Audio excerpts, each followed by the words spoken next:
ഓം ശാന്തി 3/3/2026 പ്രഭാതമുരളി മധുബൻ.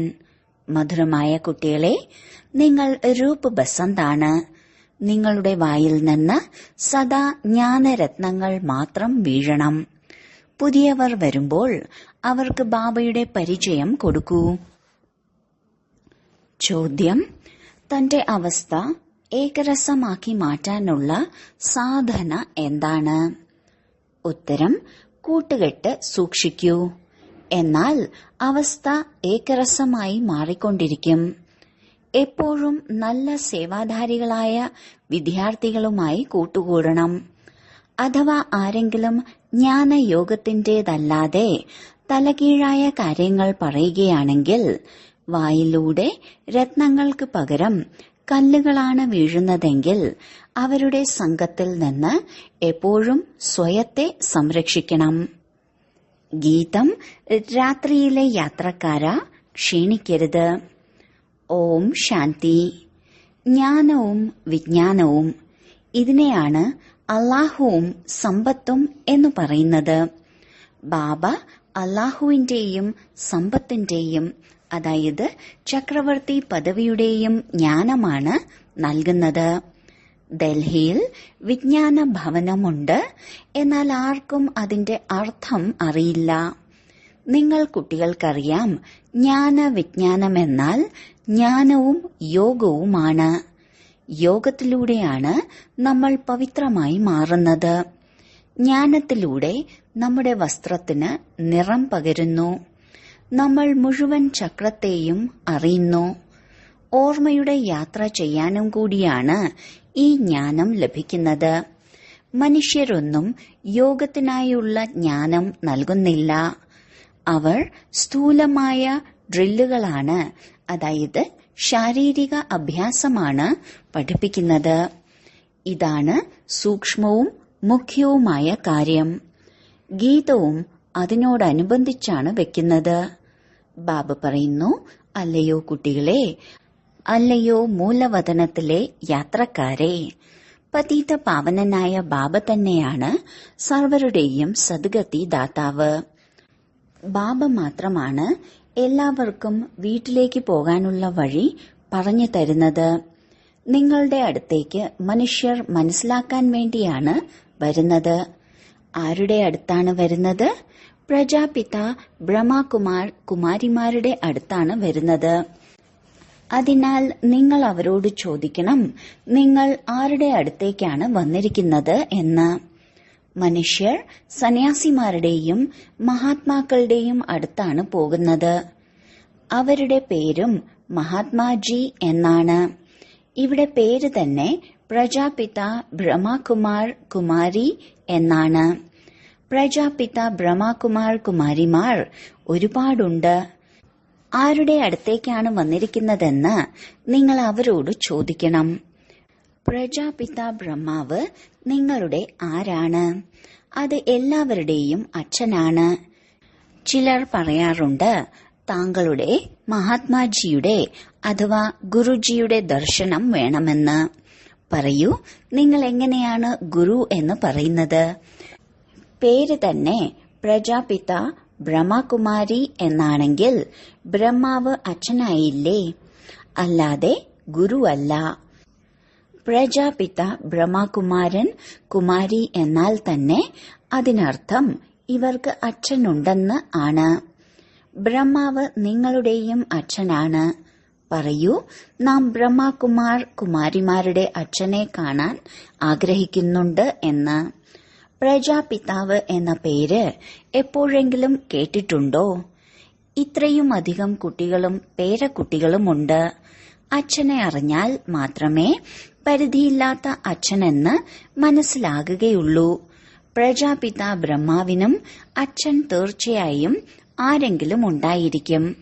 അതിനാൽ ആരെങ്കിലും വരുമ്പോൾ ചോദിക്കണം, ആരുടെ അടുത്തേക്കാണ് വന്നിരിക്കുന്നത്? ബോർഡിൽ എന്താണ് എഴുതിയിട്ടുള്ളത്? ഇത്രയും അധികം സെന്ററുകൾ ഉണ്ടല്ലോ. ഇത്രയും ബ്രഹ്മകുമാർ കുമാരിമാരുണ്ടെങ്കിൽ തീർച്ചയായും അച്ഛനും ഉണ്ടായിരിക്കും. ഗുരുവായിരിക്കാൻ സാധിക്കില്ലല്ലോ. ആദ്യം ബുദ്ധിയിൽ ഇത് വീടാണെന്ന് മനസ്സിലാക്കണം. ഒരു കുടുംബത്തിലേക്കാണ് വന്നിരിക്കുന്നത്. ഞങ്ങൾ പ്രജാപിത ബ്രഹ്മാവിന്റെ സന്താനമാണെങ്കിൽ തീർച്ചയായും നിങ്ങളും അവരുടെ സന്താനങ്ങളായിരിക്കും. ശരി, ബ്രഹ്മാവ് ആരുടെ കുട്ടിയാണ്? ബ്രഹ്മാവ് വിഷ്ണു ശങ്കരന്റെ രചയിതാവ്, തീർച്ചയായും പരമപിത പരമാത്മാവാകുന്ന ശിവനാണ്. ബാബ ബിന്ദുവാണ്. പേര് ശിവനെന്നാണ്. ബ്രഹ്മാവ് നമ്മുടെ ദാതയാണ്. നിങ്ങൾ ആത്മാക്കളും ശിവന്റെ സന്താനമാണ്. ബ്രഹ്മാവിന്റെയും സന്താനമാണ് നിങ്ങൾ. അതിനാൽ നിങ്ങൾ പറയൂ, നമുക്ക് ബാബ്ദാദയെ കാണാൻ ആഗ്രഹമുണ്ടെന്ന്. അവരുടെ ബുദ്ധി ബാബയിലേക്ക് പോകുന്ന തരത്തിൽ മനസ്സിലാക്കി കൊടുക്കണം. ഞാൻ ആരുടെ അടുത്തേക്കാണ് വന്നിരിക്കുന്നതെന്ന് അവർ മനസ്സിലാക്കണം. പ്രജാപിത ബ്രഹ്മാവ് നമ്മുടെ അച്ഛനാണ്. ബാബ സർവാത്മാക്കളുടെയും അച്ഛനാണ്. അതിനാൽ നമ്മൾ ആരുടെ അടുത്താണ് വന്നിരിക്കുന്നതെന്ന് ആദ്യം മനസ്സിലാക്കണം. ഞങ്ങൾ ശിവബാബയുടെ സന്താനങ്ങളാണ് എന്നവർക്ക് മനസ്സിലാകുന്ന തരത്തിൽ യുക്തിയോടുകൂടി പറഞ്ഞുകൊടുക്കണം. ഇത് ഒരു കുടുംബമാണ്. അവർക്ക് ബാബയുടെയും ദാദയുടെയും പരിചയമുണ്ടായിരിക്കണം. നിങ്ങൾക്ക് മനസ്സിലാക്കി കൊടുക്കാൻ സാധിക്കും, സർവരുടെയും സദ്ഗതി ദാതാവ് നിരാകാരനായ അച്ഛനാണ്. ശിവബാബ പ്രജാപിത ബ്രഹ്മാവിലൂടെ എല്ലാവരുടെയും സദ്ഗതി ചെയ്യുന്നു. നിരാകാരനെയാണ് എല്ലാവരും വിളിക്കുന്നത്. കാണുന്നുണ്ടല്ലോ എത്ര കുട്ടികളാണ് ബാബയിൽ നിന്ന് സമ്പത്തെടുക്കാൻ വരുന്നത്. ആദ്യം അവർക്ക് ബാബയുടെ പരിചയം കൊടുക്കണം. അപ്പോൾ അവർ മനസ്സിലാക്കും, ഞങ്ങൾ ബാബ്ദാദയെ കാണാനാണ് വന്നിരിക്കുന്നത്. പറയൂ, നമ്മൾ അവരെ ബാബ്ദാദ എന്നാണ് പറയുന്നത്. ജ്ഞാനസാഗരനും പതീത പാവനനും ശിവബാബയാണല്ലോ. പിന്നീട് മനസ്സിലാക്കി കൊടുക്കണം, സർവരുടെയും സദ്ഗതി ദാതാവാകുന്ന ഭഗവാൻ നിരാകാരനാണ്, ജ്ഞാനത്തിന്റെ സാഗരനാണ്. ബ്രഹ്മാവിലൂടെ പരിധിയില്ലാത്ത സമ്പത്ത് എടുത്തുകൊണ്ടിരിക്കുകയാണ്. ഈ ബ്രഹ്മകുമാർ കുമാരിമാരും ശിവബാബയുടെ സന്താനങ്ങളാണെന്ന് അവർ മനസ്സിലാക്കണം. ബാബ തന്നെയാണ് എല്ലാവരുടെയും അച്ഛൻ. ഭഗവാൻ ഒന്നാണ്. ഭഗവാൻ തന്നെയാണ് ആദി സനാതന ദേവീ ദേവതാ ധർമ്മത്തിന്റെ സ്ഥാപന നടത്തുന്നത്. സ്വർഗത്തിന്റെ രചയിതാവും എല്ലാവരുടെയും അച്ഛനും ടീച്ചറും ഗുരുവും ആണ്. സൃഷ്ടിയുടെ ആദിമധ്യ അന്ത്യത്തിന്റെ രഹസ്യം മനസ്സിലാക്കി തരുന്നു. അർത്ഥം ത്രികാലദർശികളാക്കി മാറ്റുന്നു. ആരെ കാണുകയാണെങ്കിലും അവർ മനസ്സിലാക്കാൻ യോഗ്യതയുള്ളവരാണെങ്കിൽ അവർക്ക് മനസ്സിലാക്കി കൊടുക്കണം. ആദ്യം ചോദിക്കൂ, നിങ്ങൾക്ക് എത്ര അച്ഛനുണ്ട്? ലൗകികവും പാരലൗകികവും.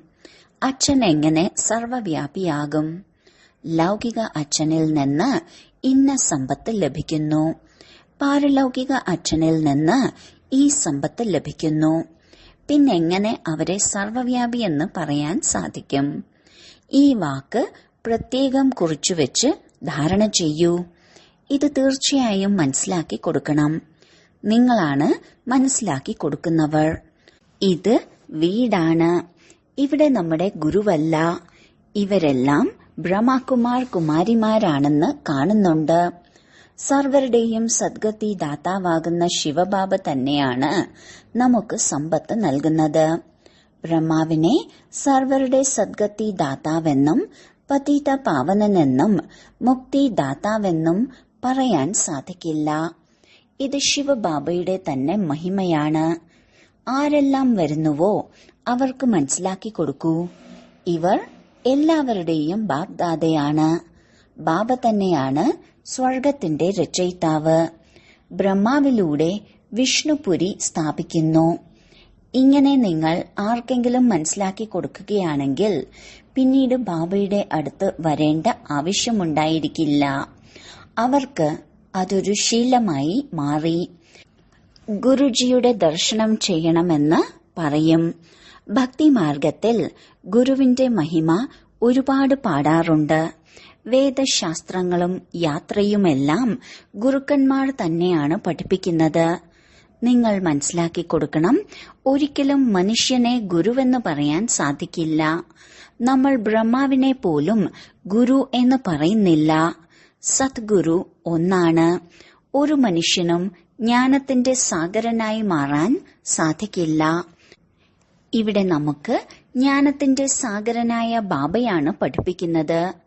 ഇത് ആധ്യാത്മിക ജ്ഞാനമാണ്. ബ്രഹ്മ, വിഷ്ണു, ശങ്കരനെ ഒരിക്കലും ജ്ഞാനത്തിന്റെ സാഗരനെന്ന് പറയാൻ സാധിക്കില്ല. പിന്നെങ്ങനെ മനുഷ്യനെ പറയാൻ സാധിക്കും? ഒരു മനുഷ്യനും ജ്ഞാനത്തിന്റെ അധികാരിയാകാൻ സാധിക്കില്ല. ശാസ്ത്രങ്ങളുടെ അധികാരിയെന്നും പറയുന്നത് പരംപിത പരമാത്മാവിനെ തന്നെയാണ്. പരംപിത പരമാത്മാവ് ബ്രഹ്മാവിലൂടെയാണ് എല്ലാ വേദശാസ്ത്രങ്ങളുടെയും സാരം മനസ്സിലാക്കി തരുന്നതെന്ന് കാണിക്കുന്നുണ്ട്. ബാബ പറയുന്നു, എന്നെ ആർക്കും അറിയുന്നില്ല എങ്കിൽ പിന്നെങ്ങനെയാണ് സമ്പത്ത് ലഭിക്കുന്നത്? പരിധിയില്ലാത്ത സമ്പത്ത് പരിധിയില്ലാത്ത ബാബയിൽ നിന്ന് മാത്രമേ ലഭിക്കുകയുള്ളൂ. ഇപ്പോൾ ഈ ബ്രഹ്മ ബാബ എന്താണ് ചെയ്യുന്നത്? ഹോളിയും ധുരിയയുമാണ്. ജ്ഞാനവും വിജ്ഞാനവും രണ്ട് വാക്കുകളാണ്. മന്മനാഭവയുടെയും ജ്ഞാനം നൽകുന്നു. എന്നെ ഓർമ്മിക്കൂ, എന്നാൽ നിങ്ങളുടെ വികർമ്മമെല്ലാം വിനാശമാകും. അതിനാൽ ഈ ജ്ഞാനവും വിജ്ഞാനവും എന്നത് ഹോളിയും ധുരിയയുമാണ്. ബ്രാക്കറ്റിൽ വടക്കേ ഇന്ത്യയിൽ ആചരിക്കുന്ന ഒരു ചടങ്ങാണ് ധുരിയ. മനുഷ്യർക്ക് ജ്ഞാനമില്ലാത്തത് കാരണം അവർ പരസ്പരം മുഖത്ത് പൊടിയെറിയുന്നു. പക്ഷെ ഇതിലൂടെ ആർക്കും ഗതിയോ സദ്ഗതിയോ ഉണ്ടാകുന്നില്ല. പൊടി തന്നെയാണ് മുഖത്തിടുന്നത്. ആർക്കും ജ്ഞാനത്തിന്റെ മൂന്നാമത്തെ നേത്രമില്ല. ഇപ്പോൾ നിങ്ങൾ ആത്മാക്കൾക്ക് ജ്ഞാനത്തിന്റെ മൂന്നാം നേത്രം ലഭിച്ചിരിക്കുകയാണ്. ബാബയിൽ നിന്നുമുള്ള സമ്പത്ത് പ്രാപ്തമാക്കാനുള്ള നിർദ്ദേശമാണ് നിങ്ങൾ കുട്ടികൾക്ക് നൽകേണ്ടത്. ഈ സമ്പത്ത് ബ്രഹ്മാവിലൂടെയാണ് നേടിക്കൊണ്ടിരിക്കുന്നത്. മറ്റാരിലൂടെയും ലഭിക്കില്ല. എല്ലാ സെന്ററുകളിലും പ്രജാപിത ബ്രഹ്മകുമാർ കുമാരി എന്നെഴുതി വെച്ചിട്ടുണ്ട്. അഥവാ ഗീതാ പാഠശാല എന്നെഴുതുകയാണെങ്കിൽ സാധാരണ കാര്യമായി മാറി. ഇപ്പോൾ നിങ്ങളും BK എന്നെഴുതൂ.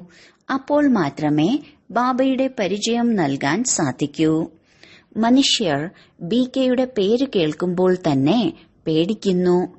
അതുകൊണ്ടാണ് ഗീതാ പാഠശാല എന്ന പേര് എഴുതുന്നത്. എന്നാൽ ഇതിൽ പേടിക്കേണ്ട കാര്യമില്ല. പറയൂ, ഇത് വീടാണ്. ആരുടെ വീട്ടിലേക്കാണ് വന്നിരിക്കുന്നതെന്ന് നിങ്ങൾക്കറിയാമോ? ഈ എല്ലാവരുടെയും അച്ഛനാണ് പ്രജാപിത ബ്രഹ്മ. ഭാരതവാസികൾ പ്രജാപിത ബ്രഹ്മാവിനെയാണ് അംഗീകരിക്കുന്നത്. ക്രിസ്ത്യാനികളും മനസ്സിലാക്കുന്നുണ്ട്. മനുഷ്യ വംശാവലിയുടെ ആദിദേവൻ വന്നുപോയി എന്ന്. ബാബ ബ്രഹ്മാവിലൂടെ ആദി സനാതന ദേവി ദേവതാ ധർമ്മം സ്ഥാപിച്ചു. ബ്രഹ്മ ബാബ മുത്തുമുത്തശ്ശനാണ്. ആദ്യം ബാബയുടെ പരിചയം നൽകണം. വരുന്നവരും പറയുന്നു, ഞങ്ങൾ താങ്കളുടെ ബാബയുമായി കൂടിക്കാഴ്ച നടത്തുവാൻ ആഗ്രഹിക്കുന്നു. അപ്പോൾ പറയണം, സമ്പത്ത് ലഭിക്കുന്നത് ശിവബാബയിൽ നിന്നുമാണ്, അല്ലാതെ ബ്രഹ്മാവിൽ നിന്ന് അല്ല. നിങ്ങളുടെ അച്ഛൻ ആരാണ്? ഗീതയുടെ ഭഗവാൻ ആരാണ്?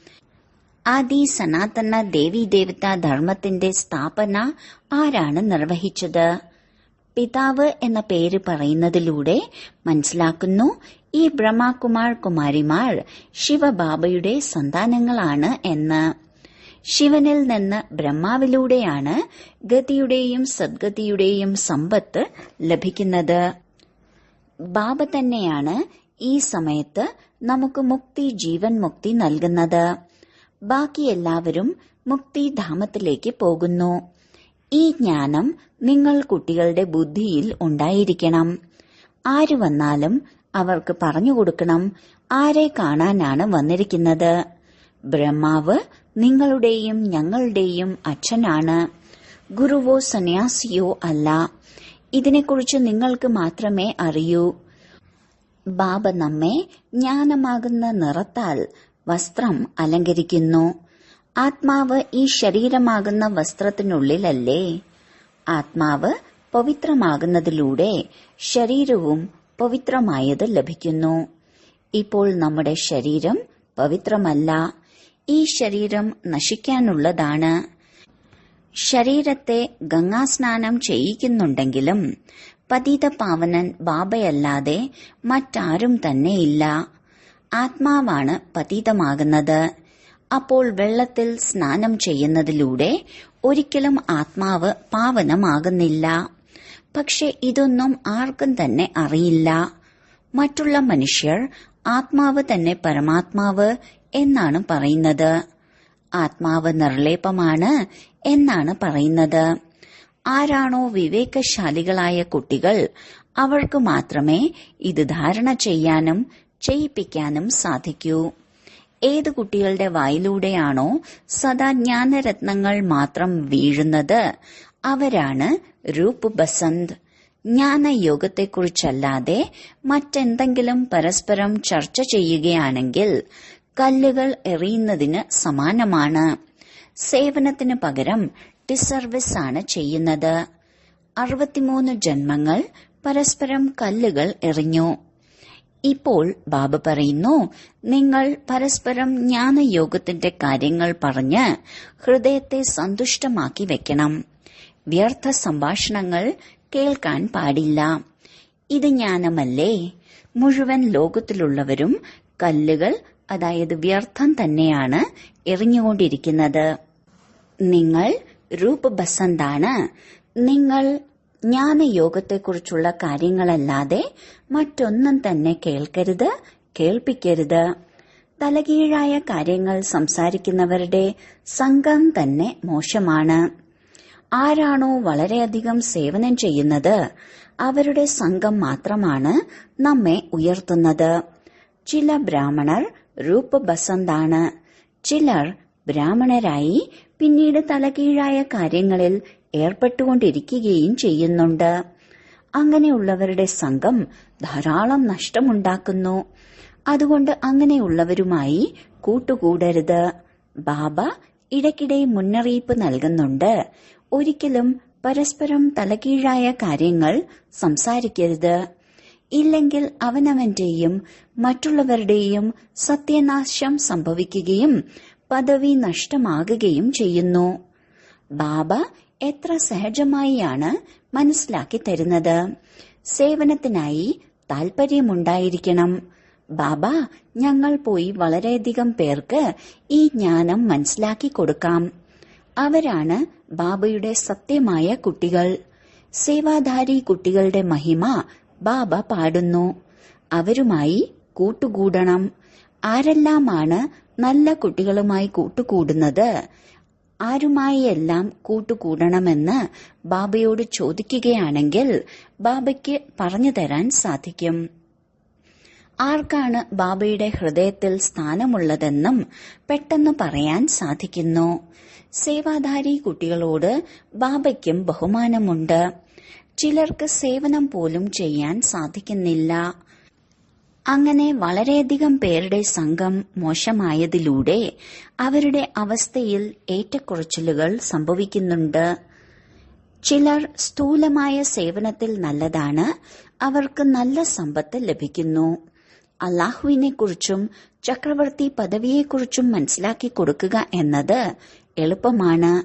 ബാബയെയും സമ്പത്തിനെയും ഓർമ്മിക്കൂ എന്ന് ആരോട് വേണമെങ്കിലും പറഞ്ഞോളൂ. 2 വാക്കുകൾ മാത്രമേ ഉള്ളൂ, അല്ലാഹുവും സമ്പത്തും. ഇത് വളരെ സഹജമാണ്.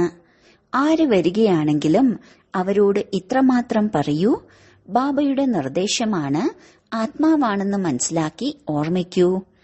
ഏറ്റവും വലിയ നേട്ടം ഇതിലാണ്. ബാബ പറയുന്നു, എന്നെ ഓർമ്മിക്കൂ, എന്നാൽ നിങ്ങൾക്ക് സ്വർഗത്തിന്റെ സമ്പത്ത് ലഭിക്കും. ഓരോ സെന്ററിലും ഇങ്ങനെ നമ്പർ ക്രമത്തിലുള്ള കുട്ടികളാണ്. ചിലർക്ക് വിശദീകരിച്ച് മനസ്സിലാക്കി കൊടുക്കാൻ സാധിക്കും. മനസ്സിലാക്കാൻ സാധിക്കുന്നില്ലെങ്കിൽ ഓർമ്മിക്കാൻ മാത്രം പറയൂ. കൽപ്പം മുൻപും ബാബ പറഞ്ഞിരുന്നു, എന്നെ മാത്രം ഓർമ്മിക്കൂ. മറ്റൊരു ദേഹധാരിയായ ദേവതകളെയും ഓർമ്മിക്കരുത്. ബാക്കി പരചിന്തനത്തിന്റെ കാര്യങ്ങൾ ഇന്നയാൾ ഇതു പറഞ്ഞു, ഇവർ ഇങ്ങനെയാണ് ചെയ്യുന്നത്, ഇങ്ങനെയുള്ള കാര്യങ്ങളിൽ ഏർപ്പെടരുത്. ബാബ നിങ്ങൾക്ക് ഹോളിയും ദുരിയയെക്കുറിച്ചും കേൾപ്പിച്ചു. ഹോളിയിൽ നിറം പകരുക എന്നത് ആസുരീയ മനുഷ്യരുടെ കർത്തവ്യമാണ്. മറ്റുള്ളവർ ആരുടെയെങ്കിലും ഗ്ലാനി കേൾപ്പിക്കുകയാണെങ്കിൽ കേൾക്കരുത്. ബാബ എത്ര നല്ല കാര്യങ്ങളാണ് കേൾപ്പിക്കുന്നത്. മന്മനാഭവ മധ്യാജി ഭവ. ആര് വരികയാണെങ്കിലും അവർക്ക് മനസ്സിലാക്കി കൊടുക്കൂ, ശിവബാബ എല്ലാവരുടെയും അച്ഛനാണ്. ബാബ പറയുന്നു, എന്നെ ഓർമ്മിക്കൂ, എന്നാൽ സ്വർഗത്തിന്റെ സമ്പത്ത് ലഭിക്കും. ഗീതയുടെ ഭഗവാനും ശിവബാബയാണ്. മരണം തൊട്ടു മുന്നിൽ നിൽക്കുകയാണ്. അതിനാൽ നിങ്ങൾ കുട്ടികളുടെ ജോലിയാണ് സേവനം ചെയ്യുക എന്നത്. ബാബയുടെ സ്മൃതി ഉണർത്തിക്കൊടുക്കുക. ഇതാണ് മഹാമന്ത്രം. ഇതിലൂടെയാണ് രാജധാനിയുടെ തിലകം ലഭിക്കുക. എത്ര സഹജമായ കാര്യമാണ്. ബാബയെ ഓർമ്മിക്കുകയും ഓർമ്മിപ്പിക്കുകയും ചെയ്യുകയാണെങ്കിൽ തോണി അക്കരയെത്തും. ശരി, വളരെ കാലത്തെ വേർപാടിനു ശേഷം തിരികെ കിട്ടിയ മധുരമധുരമായ കുട്ടികൾക്ക് മാതാവും പിതാവുമായ ബാബ്ദാദയുടെ സ്നേഹസ്മരണകളും സുപ്രഭാതവും. ആത്മീയ അച്ഛന്റെ ആത്മീയ കുട്ടികൾക്ക് നമസ്കാരം. ധാരണയ്ക്കുള്ള മുഖ്യസാരം: 1. വിവേകശാലിയായി മാറി എല്ലാവർക്കും ബാബയുടെ പരിചയം നൽകണം. വായിലൂടെ ഒരിക്കലും കല്ലുപോലെയുള്ള വാക്കുകൾ വരുത്തി ഡിസർവീസ് ചെയ്യരുത്. ജ്ഞാനയോഗത്തെക്കുറിച്ചല്ലാതെ മറ്റൊരു ചർച്ചയും ചെയ്യരുത്. 2. ആരാണോ രൂപ് ബസന്ത് സേവാധാരികൾ അവരുമായി മാത്രം കൂട്ടുകൂടണം. തലകീഴായ കാര്യങ്ങൾ കേൾപ്പിക്കുന്നവരുടെ സംഘത്തിൽ ചേരരുത്. വരദാനം: ജ്ഞാനത്തിലൂടെ രാവണന്റെ ബഹുരൂപങ്ങളെ അറിഞ്ഞ് അതിന്റെ ആകർഷണത്തിൽ നിന്നും മുക്തമായിരിക്കുന്ന ധൈര്യശാലിയായി ഭവിക്കട്ടെ. ഏതു കുട്ടികളാണോ ജ്ഞാനത്തിലൂടെ രാവണന്റെ ബഹുരൂപങ്ങളെ നല്ല രീതിയിൽ അറിഞ്ഞിരിക്കുന്നത്, അവർക്ക് മുന്നിൽ അവ സമീപത്തു പോലും വരികയില്ല. സ്വർണത്തിന്റെയോ വജ്രത്തിന്റെയോ രൂപം ധാരണ ചെയ്യട്ടെ, എന്നാൽ അതിന്റെ ആകർഷണത്തിൽ വരികയില്ല. ഇങ്ങനെയുള്ള സത്യമായ സീതമാറായി രേഖയ്ക്കുള്ളിൽ കഴിയുന്നതിനുള്ള ലക്ഷ്യം വെച്ച് ധൈര്യശാലിയാകൂ. പിന്നീട് ഈ രാവണന്റെ ബഹുസേന യുദ്ധം ചെയ്യുന്നതിനു പകരം താങ്കളുടെ സഹയോഗിയായി മാറും. പ്രകൃതിയുടെ 5 തത്വങ്ങളും 5 വികാരങ്ങളും ട്രാൻസ്ഫറായി താങ്കളുടെ സേവനത്തിനായി വരും. സ്ലോഗൻ: സേവനങ്ങളിൽ സഫലത പ്രാപ്തമാകണമെങ്കിൽ വിനയചിത്തത്തിന്റെ വിശേഷത ധാരണ ചെയ്യൂ. അവ്യക്ത സൂചന: നിശ്ചയത്തിന്റെ അടിത്തറ ശക്തമാക്കി സദാ നിർഭയരും നിശ്ചിന്തരുമായിരിക്കൂ. വിജയിയാകാനുള്ള അടിത്തറയാണ് നിശ്ചയം. അടിത്തറ ഉറച്ചതെങ്കിൽ കെട്ടിടം ഇളകുകയില്ല, നിശ്ചിന്തമായിരിക്കും. അഥവാ അടിത്തറ പാകപ്പെടാത്തതാണ് എങ്കിൽ അല്പം എന്തെങ്കിലും കൊടുങ്കാറ്റ് വന്നാൽ തന്നെ, അല്പം എന്തെങ്കിലും ഭൂമി കുലുങ്ങിയാൽ ഭയമുണ്ടാകും. എന്റെ കെട്ടിടം വീഴല്ലേ, തകരല്ലേ. എന്നാൽ നിശ്ചയത്തിന്റെ അടിത്തറ ഉറച്ചതെങ്കിൽ നിർഭയവും നിശ്ചിന്തവും ആയിരിക്കും. ഓം ശാന്തി.